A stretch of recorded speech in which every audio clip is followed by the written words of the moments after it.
जादुई बक्सा। ये बात आज से बहुत साल पहले की है, जब राघवपुर नाम के गांव में एक जग्गू नाम का मछुआरा हुआ करता था। जग्गू बहुत ही गरीब था और हमेशा मछली पकड़ने के मामले में अपने दोस्तों से पीछे रह जाता था। अक्सर ऐसा होता था कि शाम को घर जाते वक्त जग्गू के दोस्तों के जाले में बहुत सी मछलियां हुआ करती थी, पर जग्गू का जाल खाली होता था, क्योंकि जग्गू के दोस्त अक्सर उसके सीधे स्वभाव का फायदा उठाते थे। वो अक्सर उसे डरा धमकाकर उसका जाल उस जगह से हटा दिया करते थे और मजबूरी में उसे किसी और जगह जाना पड़ता था। एक दिन जग्गू अपनी मिट्टी की बनी झोपड़ी में जमीन पर बैठकर खाना खा रहा था। तभी उसकी पत्नी वीणा ने नाराज होते हुए उससे कहा, जब तुम एक भी मछली पकड़ नहीं पाते हो तो नदी पर करने क्या जाते हो? अब इसमें मैं क्या करूं? अगर मछली मेरे जाल में नहीं फंसती तो इसमें मैं क्या कर सकता हूं? हाँ, तुम रहने दो, तुमसे कुछ नहीं होगा। अगर कुछ नहीं कर पाए तो रात को भी भूखे पेट सोना पड़ेगा। मैं कोशिश करूंगा। तुम सिर्फ कोशिश ही करते रहना। इसके बाद जग्गू खाना आधा छोड़कर उठ जाता है, अपनी मछली पकड़ने वाला जाल उठाता है और नदी की ओर चल देता है। जब वो नदी किनारे पहुंचता है तो देखता है कि अभी वहाँ कोई और नहीं आया था। उस नीले नीले पानी वाले विशाल से नदी के किनारे की घास पर जग्गू बैठ जाता है और कुछ सोचने लगता है। नदी के सामने से उगते हुए सूरज को देखकर जग्गू के मन में बहुत से ख्याल आ रहे थे। तभी जग्गू को कुछ बच्चों का शोर सुनाई देता है। जग्गू जब पास जाकर देखता है तो उसे दिखाई पड़ता है कि कुछ बच्चे एक कछुए को लकड़ी लेकर परेशान कर रहे थे। कछुआ परेशानी से छटपटा रहा था और परेशानी में इधर उधर भागने की कोशिश कर रहा था, पर बच्चे उसे भागने ही नहीं दे रहे थे। क्यों परेशान कर रहे हो बेचारे को? छोड़ो इसे, जाओ यहाँ से, चलो। ये कहते हुए जग्गू बच्चों को वहाँ से भगा देता है। इसके बाद वो कछुए को घास से उठाकर पानी में छोड़ देता है। इसके बाद जग्गू पलटकर वापस जाने लगता है। तभी उसे एक शोर सुनाई देता है। शोर को सुनकर जब वो पीछे पलटता है तो उसके होश उड़ जाते हैं। उसे पानी के किनारे पर एक बहुत सुंदर सा आदमी दिखाई पड़ता है। अजीब बात ये थी कि उसका ऊपर का शरीर तो एक इंसान की तरह था, पर उसके पैर की जगह मछली जैसी पूंछ थी। बेटा, तुमने मेरी सहायता की। तुम्हारी इस दरिया दिली से मैं प्रसन्न हुआ। प्रभु, आप कौन हैं? देखने में आप किसी राजा की तरह लग रहे हैं। हाँ पुत्र, मैं इस जललोक का राजा हूँ। प्रभु, पर मैंने क्या किया है? तुमने अभी जिस कछुए की मदद की है वह मैं ही था, और तुम्हारी इस उदारता के लिए मैं तुम्हें इनाम देना चाहता हूँ। मांगो, जो भी मांगना चाहो। जी वो अच्छा चलो, तुम कुछ नहीं मांग पा रहे हो तो मैं तुम्हें कुछ देता हूँ। चलो, मैं तुम्हें जललोक के सफर पर ले चलता हूँ। इसके बाद एक रोशनी सी चमकती है और अगले ही पल जग्गू खुद को एक अलग ही दुनिया में पाता है। वो दुनिया पानी के अंदर बसी थी।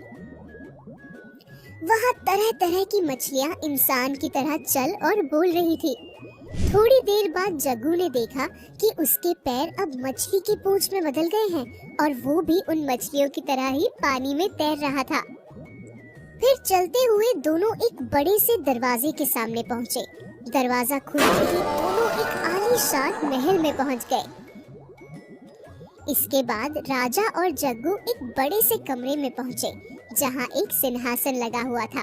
सिंहासन के दोनों तरफ बहुत से मछली जैसे प्राणी बैठे हुए थे, जो राजा के घुसते ही उनके सम्मान में खड़े हो गए। इसके बाद राजा अपने सिंहासन पर जाकर बैठे और जग्गू को अपने बगल में बिठाया। साथियों, ये हमारे मेहमान जग्गू हैं। अगर आज इन्होंने मुसीबत के वक्त मेरी मदद नहीं की होती तो मैं अभी सही सलामत नहीं होता। इसीलिए हम सबको जग्गू का धन्यवाद करना चाहिए। मछली बोलती है, जग्गू की जय, जग्गू की जय, जग्गू की जय, जग्गू की जय। इसके बाद राजा जग्गू के सम्मान में शाही भोज करवाते हैं, जहां जग्गू को एक से बढ़कर एक चीजें खिलाई जाती हैं। फिर उसके बाद राजा जग्गू को बहुत सा सोना, चांदी, हीरे और जवाहरात इनाम में देते हैं। और जब जग्गू जाने लगता है तो उसे आवाज देते हुए रोकते हैं। जग्गू रुको, मैं तुम्हें एक और चीज देना चाहता हूँ। एक छोटा सा बक्सा पकड़ाते हैं। ये क्या है महाराज?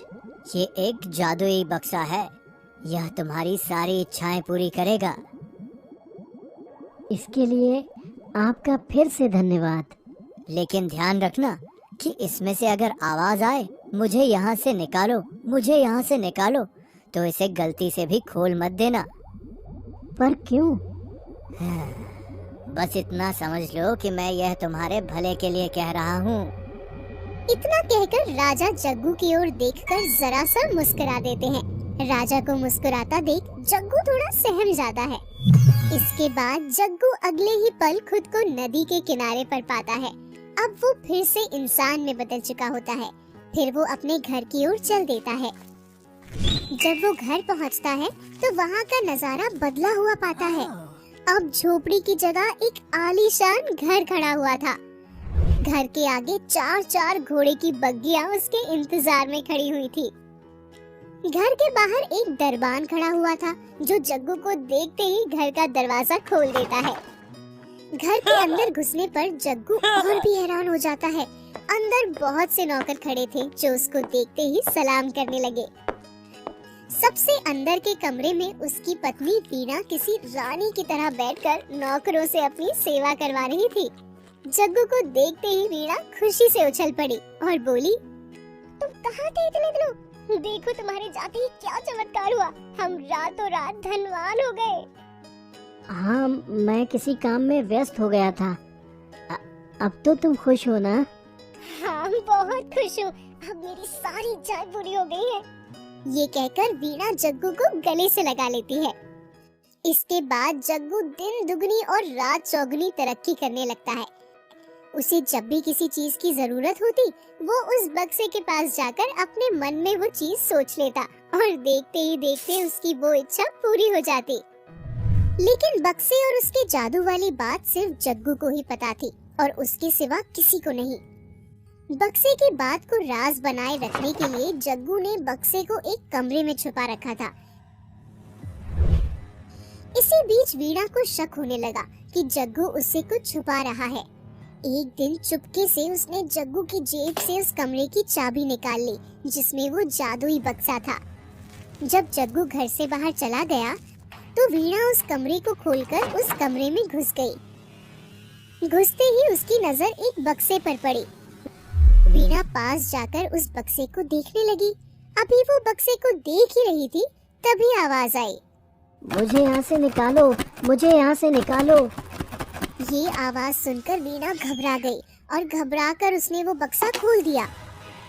बक्सा खुलते ही चारों ओर एक धुंध जैसा छा गया।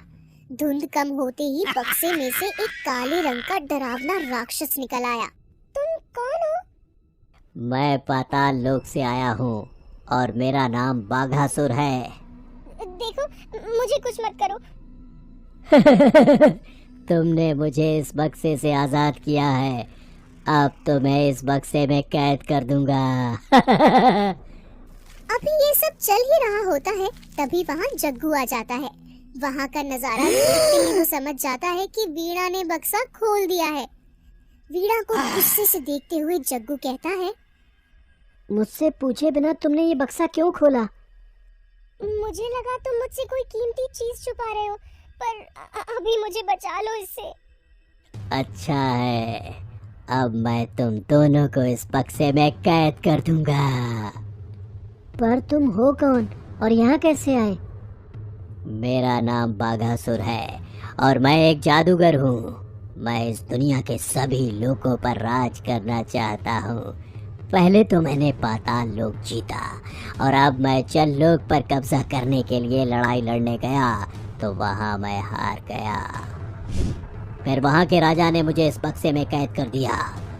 पर अब मैं आजाद हो चुका हूँ और अब मैं जल्लोक पर हमला करके उस पर कब्जा कर लूंगा। अच्छा, लेकिन एक बात मेरी समझ में नहीं आई। क्या? ये कि तुम इतने बड़े होकर इस छोटे से बक्से में आए, कैसे? मतलब? अच्छा, चलो एक बार इस बक्से में जाकर दिखाओ। राक्षस के बक्से में घुसते ही जग्गू तेजी से बक्सा बंद कर देता है और राक्षस को फिर से बक्से में कैद कर देता है। अंदर से राक्षस फिर से चिल्लाने लगता है, मुझे बचाओ, मुझे बचाओ। इसके बाद जग्गू और वीणा का बाकी जीवन खुशहाल तरीके से बीतता है।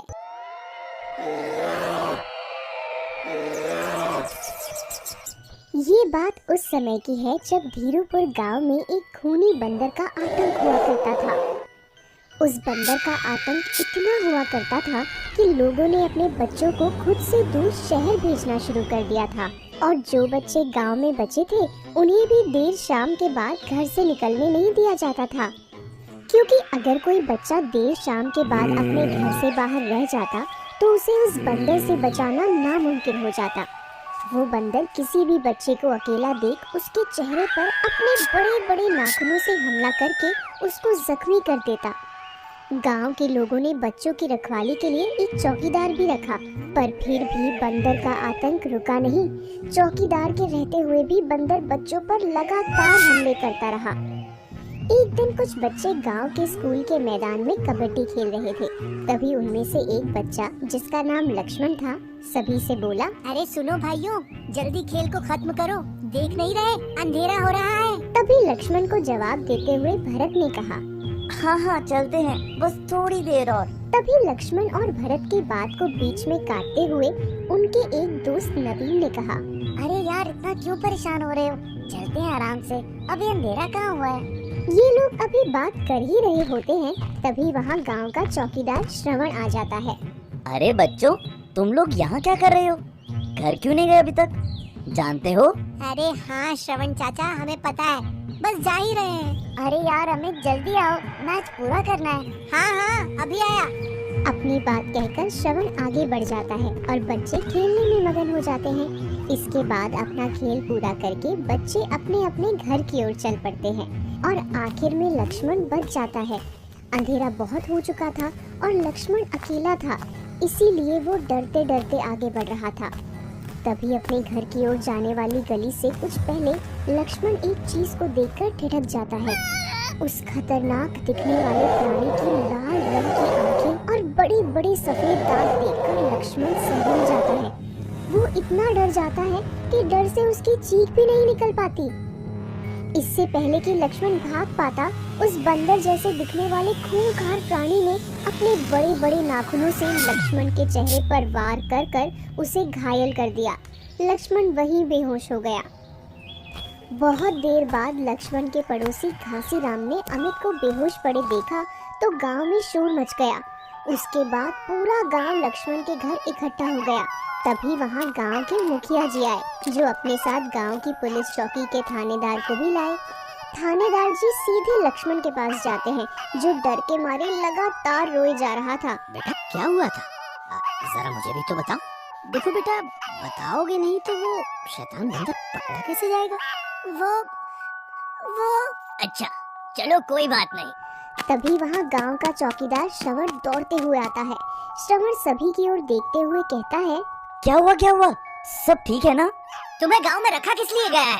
तुम्हारे रहते हुए ये सब हो रहा है? तुम थे कहाँ अब तक? भैया अब इसमें मेरी क्या गलती है? अब गांव में हर जगह तो मैं नहीं हो सकता ना। तभी थानेदार की नजर श्रवण के हाथ पर पड़ती है, जिस पर लाल रंग जैसा कुछ लगा हुआ था। ये तुम्हारे हाथ पे क्या लगा हुआ है? अरे कुछ नहीं, बस वैसे ही। अच्छा तुम जाओ, अपना काम देखो।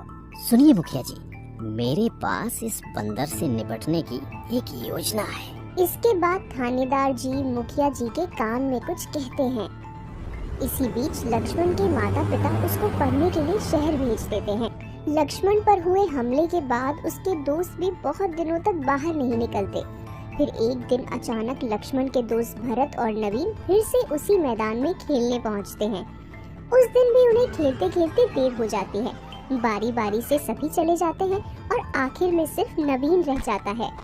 तभी फिर से चौकीदार श्रवण वहाँ आता है। नवीन को अकेला खेलते देख श्रवण उससे कहता है, अरे तुम अकेले यहाँ क्या कर रहे हो? घर लौट जाओ, नहीं तो वह बंदर तुम्हें भी नोच लेगा। चलो फटाफट निकल जाओ। हाँ चाचा, अभी बस जा ही रहा हूँ। इतना कहकर श्रवण फिर से आगे बढ़ जाता है। नवीन कुछ देर खेलने के बाद घर की ओर चल देता है। कुछ देर चलने के बाद एक छोटे से पत्थर से टकराकर नवीन की चप्पल टूट जाती है। चप्पल को ठीक करने के लिए नवीन एक पेड़ के नीचे बैठ जाता है। नवीन एक छोटी सी लकड़ी हाथ में लेकर अपनी टूटी चप्पल ठीक कर ही रहा होता है, तभी किसी के गुर्राने की आवाज आती है। नवीन पलटकर देखता है तो वो पाता है कि उसके पीछे वही काले रंग का शैतान बंदर खड़ा था। बंदर की लाल आंखें और बड़े दांत देखकर नवीन और भी ज्यादा घबरा जाता है।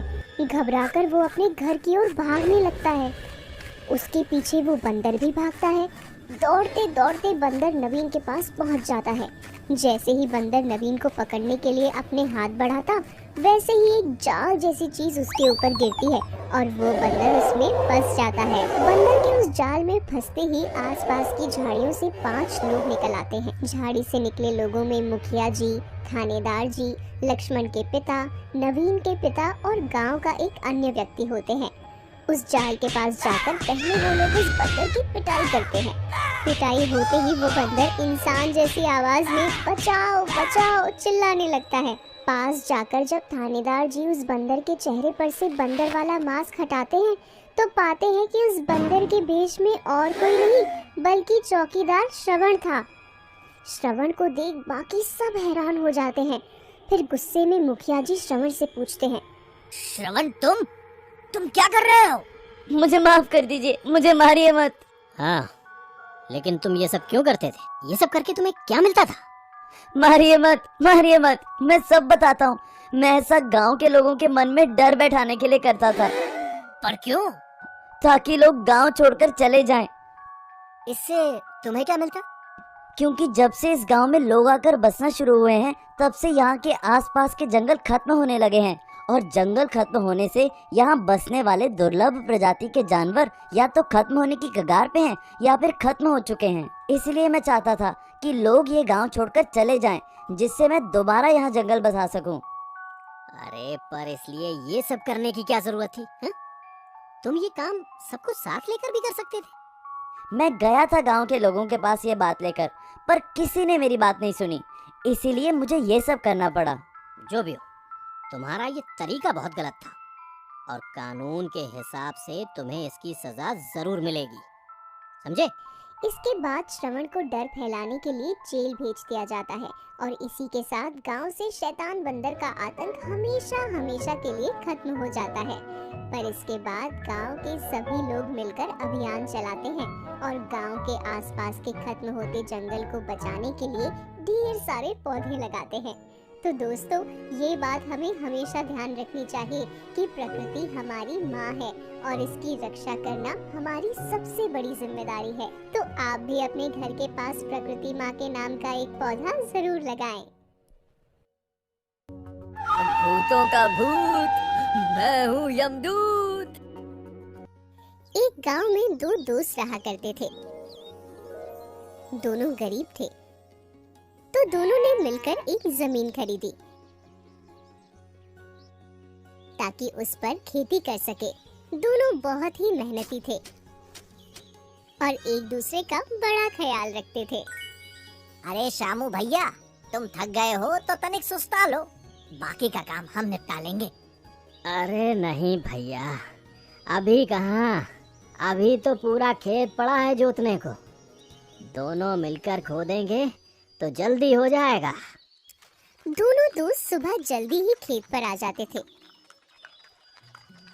और देर शाम तक उस पर खुदाई करते रहते थे। पास के खेत वाले किसान भी हैरत करते थे और दोनों की दोस्ती की दुहाई देते थे। जरा देखो तो दोनों को भैया, दिन रात मेहनत करते रहते हैं, थकते ही नहीं। हाँ देखो तो दोनों को, दोनों ने मिलकर इतने कम दिनों में आधे से ज्यादा खेत जोत डाला है। भैया इनकी फसल जरूर बहुत अच्छी होगी। चलो चलो हम भी मेहनत करें। शामू भैया, आज मुझे थोड़ा जल्दी घर जाना है, तुम्हारी भाभी की तबीयत कुछ ठीक नहीं है, तुम्हें कोई दिक्कत तो नहीं होगी? अरे कैसी बात कर दी रामू भैया तुमने, इसमें दिक्कत कैसी? और ऐसी बात थी तो तुम आई क्यों? भाभी का ख्याल रखना चाहिए था, तुम घर पर रुककर उनका ख्याल रखते। अरे तुम अकेले परेशान होते खेत पर, इसीलिए मैं चला आया। अरे तुम भी ना रामू भैया, तुम अभी जाओ घर और भाभी का ख्याल रखो। अच्छा भैया, ख्याल रखना अपना। ऐसा कहकर रामू वहाँ से अपने घर की ओर निकल पड़ा। शामू दिन भर खेत पर खुदाई करता रहा। खुदाई करते करते अचानक शामू की कुदाली किसी चीज से टकराती है और आवाज आती है, अरे ये कैसी आवाज है? और खोद कर देखता हूँ। शामू उस मटके को निकालने के लिए नीचे तक खोदता चला जाता है और नीचे से उस धातु के मटके को निकाल लेता है। शामू घबराए घबराए उस मटके को खोलने की कोशिश करता है। उसके मन में ये चल रहा है कि जाने क्या होगा इस मटके में। शामू हिम्मत करके उस मटके को खोलता है तो चौंक जाता है। उस मटके के अंदर से एक भूत निकलता है। शामू उससे डरकर दूर भागता है तो भूत उसके सामने आकर कहता है, अरे वाह, इतने सालों बाद भी मेरा डर कायम है लोगों में। भूतों का भूत, मैं हूँ यमदूत। नहीं नहीं, मुझे कुछ नहीं चाहिए, मुझे जाने दो भाई, मुझे छोड़ दो। भूतों का भूत, मैं हूँ यमदूत। डर मत, मुझे आज से अपना दोस्त समझ। बता क्या कर सकता हूँ तेरे लिए। भूत को परखने के लिए शामू भूत से कहता है, क्या तुम मेरे लिए इस खेत को जोत सकते हो? इतनी सी बात मेरे दोस्त। भूतों का भूत, मैं हूँ यमदूत।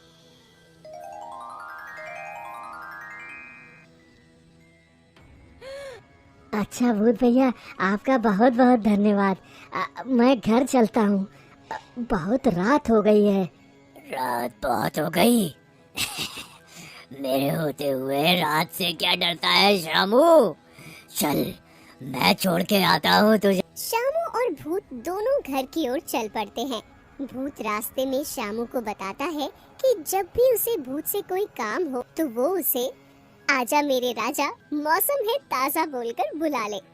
शामू घर पहुंचकर अपनी पत्नी के साथ खाना खाते हुए उसको पूरी कहानी सुनाता है। अरे तुम भी हो बिल्कुल बूंदूराम, ये नहीं कि उस भूत से कुछ सोना चांदी मांग लेते, जमीन खुदवा के चले आए। मैं डर गया था भगवान, पहली बार भूत से मिला था।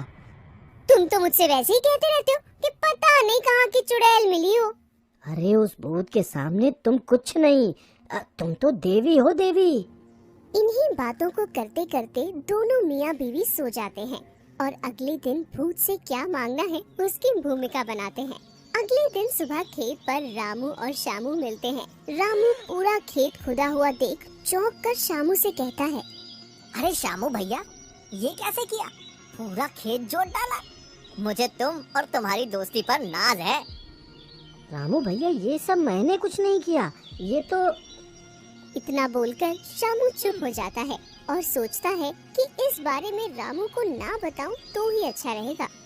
ये तो क्या? ये तो शामू भैया, ये तो बस तुम्हारी दोस्ती की वजह से। ये बात सुनकर रामू शामू को गले से लगा लेता है। शामू रोज रात को खेत से लौटने के बाद भूत को अपने घर बुलाने लगा और अपने काम करवाने लगा। रामू को भी धीरे धीरे शामू का व्यवहार थोड़ा अटपटा लगने लगा। ना तो शामू अब खेत पर मेहनत कर रहा था और ना ही उसको कोई खेत की परवाह थी। शामू अब रामू पर हुक्म चलाने लगा था। रामू शामू में अचानक आए इस बदलाव को समझ नहीं पा रहा था। शामू भैया, आप पिछले दिनों से कुछ बदले बदले लग रहे हो। क्या मुझसे कोई गलती हो गई? बताओ मुझे। मैं किसी को जवाब नहीं देता, तुझे काम करना है तो कर, वरना चला जा ये सब छोड़कर। निराश रामू अपना मुंह लटकाकर काम करता रहता है। शामू इतने से संतुष्ट ना होकर और ज्यादा की लालसा करने लगा। वो भूत से कहता था कि वो गांव वालों को आते जाते डराता रहे ताकि गांव वाले इस गांव को छोड़कर चले जाएं और पूरा गांव उसका हो जाए। रामू और सब गांव वाले अचानक गांव में फैले भूत के आतंक से बहुत चक्के थे। किसी को कुछ समझ नहीं आ रहा था कि आखिर ये हो क्या रहा है। एक दिन इसी सोच में रामू बैठा हुआ था कि अचानक उसके मन में एक बात आई कि शामू भैया का बदला हाव भाव, बदला रहन सहन और गांव में भूत के आतंक के पीछे कहीं एक ही कारण तो नहीं। इसी बात का पता लगाने रामू एक दिन खेत से लौटने के बाद शामू का पीछा करता है और शामू के घर तक छुपते छुपाते पहुंच जाता है। कुछ देर घर में रुकने के बाद शामू जंगल की ओर जाता है। रामू भी उसके पीछे चल पड़ता है। शामू एक पेड़ के नीचे बैठकर भूत को बुलाता है। आजा मेरे राजा, मौसम है ताजा। ये सुनकर भूत आ जाता है। रामू ये सब एक पेड़ के पीछे से छुपकर देख लेता है। डर और आश्चर्य से उसकी आंखें फटी की फटी रह जाती हैं। रामू ये देख चुपचाप अपने घर चला जाता है और सोचने लगता है कि अब कैसे इस भूत को शामू के सर से और इस गांव से भगाया जाए। रामू इस समस्या का हल ढूंढने गांव के बाहर चल पड़ता है। रास्ते में उसे एक साधु बाबा मिलते हैं। रामू उनको सारी बात बताता है। साधु बाबा रामू को कहते हैं, इस भूत का बस एक ही इलाज है। क्या बाबा जी, बताइए। ठीक है बाबा जी, आपका बहुत बहुत उपकार हम गांव वालों पर। रामू बाबा जी को चरण स्पर्श करके निकल जाता है। अगले दिन खेत से लौटने के बाद रामू उसी पेड़ पर चढ़कर बैठ जाता है जहां शामू भूत को बुलाता था। कुछ देर इंतजार करने के बाद शामू वहां आ जाता है और भूत को बुलाता है। आजा मेरे राजा, मौसम है ताजा। ये सुन जैसे ही भूत प्रकट होता है, आजा मेरे राजा, मौसम है ताजा, छोड़ दुनिया, कमंडल में समा जा। भूत इस मंत्र को सुन छटपटाता हुआ गांव से दूर बाबा जी के कमंडल में समा जाता है। भूत के जाने के साथ ही भूत से पाया सारा धन दौलत शामू से छिन जाता है। शामू ये देख बहुत चक्का रह जाता है और अपने किए पर शर्मिंदा होता है और रामू और गांव वालों से अपने बुरे बर्ताव के लिए माफी मांगता है। शामू भैया, इसमें आपका कोई दोष नहीं। इसीलिए कहते हैं लालच एक बुरी बला है।